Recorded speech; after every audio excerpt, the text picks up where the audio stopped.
Casos de derechos humanos, usted lo han, digamos, exhumaciones más importantes, ha participado de su comunidad. El caso más importante que tenemos es propiamente el de Cabitos, ¿no? Nos ha requerido pues un esfuerzo a nivel del Ministerio Público, en el cual incluso a nivel de las más altas instancias se han generado un presupuesto especial para lograr ese trabajo, ¿no? Lo cual ha implicado movilización de grandes cantidades de tierra, utilización de maquinaria pesada e incluso contratación de grandes cantidades de obreros, ¿no? Ha sido un trabajo bastante arduo, se ha demorado más que meses, años incluso, pero el resultado ha sido totalmente positivo, ¿no? Aproximadamente se han logrado rescatar algo de más de 100 cuerpos. 100 cuerpos, ¿y de qué etapas? 100 individuos, mejor dicho. ¿Y sí. de qué etapas estamos hablando? Este tipo de delitos es bastante, por su naturaleza misma, es bastante compleja por la forma en la cual se han perpetrado. Los presuntos autores siempre han buscado que no se logre individualizar a estas personas. Esto implica que muchos de ellos han sido enterrados sin ningún tipo de prendas de vestir que contribuyan al tema de identificación. Eso propiamente no nos permite proponer o trabajar con una hipótesis de un periodo específico, ¿no? Es incierto decir en estos momentos que tal cuerpo recuperado, por ejemplo en el caso Cabitos, es de tal año, sería una cosa inadecuada. No hay ningún elemento de objetividad ni ningún mecanismo todavía en este momento que nos pueda establecer la data de la muerte. Lo que sí han comprobado es que se utilizó un horno para acabar con algunos cuerpos que se desaparecían. Claro, se han encontrado restos de un horno que posiblemente ha sido utilizado para cremar restos humanos. Esto se infiere por la situación de que se han encontrado en el propio horno restos óseos calcinados y en otros lugares pequeños montículos de huesos calcinados que habían sido enterrados, ¿no? Digamos, Cabitos es al costado de la base militar. ¿Qué cosas tenían que ustedes, qué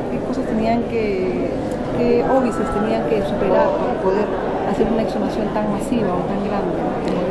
Bueno, fueron dificultades básicamente de carácter material. Lo que pasa es que el sistema de administración de justicia o de investigación en el Perú no está diseñado para investigaciones a gran escala, sino solamente para lo que nosotros le llamamos delincuencia convencional.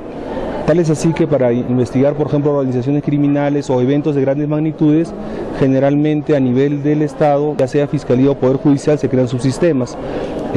Propiamente, las dificultades que hemos tenido han sido logísticas.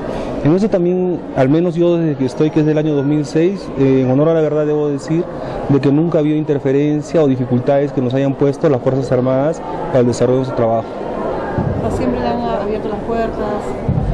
Y, digamos, y dentro de la base penal, de la base militar, ¿también se ha podido hacer algún trabajo ahí de exhumación? Efectivamente, en circunstancias, si mal no recuerdo, en el año 2010, cuando estaban haciendo algunas excavaciones para colocación de postes, se nos dio noticia de que se habían encontrado restos.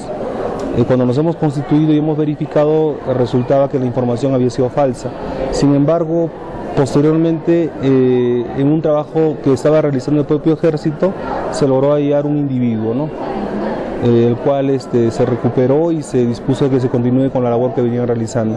¿Cuál es la hipótesis general de estos 100 cuerpos recuperados? ¿Qué es lo que ustedes, a qué conclusión han arribado después de este investigación? Obviamente los mismos corresponden a lo que la Comisión de la Verdad y Reconciliación ha denominado el conflicto armado interno. Son pues producto de ese problema o de ese conflicto, ¿no? Como le reitero, el tema de la data, de cuándo fueron exactamente ejecutadas esas personas, no existe. Al momento, a la fecha, todavía no es posible establecer. Es parte de la investigación y es una de las hipótesis o tareas que tenemos pendientes, ¿no? ¿Ha contado con el apoyo de las Fuerzas Armadas para identificar a los presuntos perpetradores de estos crímenes? Bueno, propiamente se han estado mandando oficios reiterativos al Ministerio de Defensa con la finalidad que genere información, que es distinto a que exista esa documentación debidamente archivada, sino que en base a la información que ellos tienen en sus bases de datos, sean legajos u otro tipo de información, generen relaciones de personal que ha estado trabajando en esta zona en la época del conflicto armado interno. Esto entiendo que es una obligación del Estado, no es propiamente una tarea del Ministerio Público única y exclusivamente, sino que el Estado a través de su Ministerio de Defensa debe de contribuir en este esfuerzo, ¿no? O en esta tarea de identificar a los presuntos autores. Entonces, digamos que todavía no... ¿Sí ha contado o no ha contado con el apoyo del Ministerio de Defensa? No, todavía no... Creo que la opinión más objetiva de este tema está contenida en los informes defensoriales, que en 4 oportunidades se ha exhortado al Ministerio de Defensa con la finalidad que brinde esta información. No, son documentos públicos en los cuales la Defensoría del Pueblo ha instado y se ha pronunciado sobre este aspecto, lo cual me releva, creo, de mayor comentario. Otro caso complejo que ha visto, además de Cabitos, en este último tiempo, ¿nos podría relatar alguno que usted le haya llamado poderosamente la atención? Por la naturaleza de la Fiscalía, como le decía, como parte de un subsistema, generalmente, y por la data de la primera Fiscalía, debo indicar que la gran cantidad de investigaciones se refieren esencialmente a fosas. Recuerdo, por ejemplo, el caso Pichari, que hablaban de más de 25 personas, el caso Umasi, donde se han logrado recuperar más de 30 personas, el caso Pucayacu en la ciudad de Huanta, donde también ha habido gran cantidad de personas recuperadas, el caso Chilcahuayco, por ejemplo, ¿no? ¿Cómo fue el caso Umasi? Cuéntenos la historia de Umasi, cómo sucedió esta fosa, cómo se dio la historia de... Claro. Lo que se infiere de las investigaciones y que creo que ha salido ya a nivel inclusive de los medios de comunicación es de que se trató de un secuestro o de una retención de parte de algunos elementos terroristas respecto de población civil, que fueron llevados desde su desde su lugar originario, que fue Rajaya, hacia un paraje o una comunidad que se llama Umasi, donde transitaron durante horas de la noche. Luego las fuerzas de seguridad o fuerzas armadas les dieron alcance y pues pareciera que hubo un uso desmedido de la fuerza, y no solamente se centró el operativo militar en detectar a los elementos subversivos y neutralizarlos, sino incluso a las personas que habían sido victimadas, que habían sido secuestradas, terminaron siendo victimadas, ¿no? ¿Cuántos niños murieron se encontraron en esa fosa? No tengo el número exacto, pero sí hay referencia de que habían habido niños, ¿no? Niños, adolescentes. En el caso Umasi. Exactamente. ¿Y el caso Pucayacu, en qué consistió ese caso?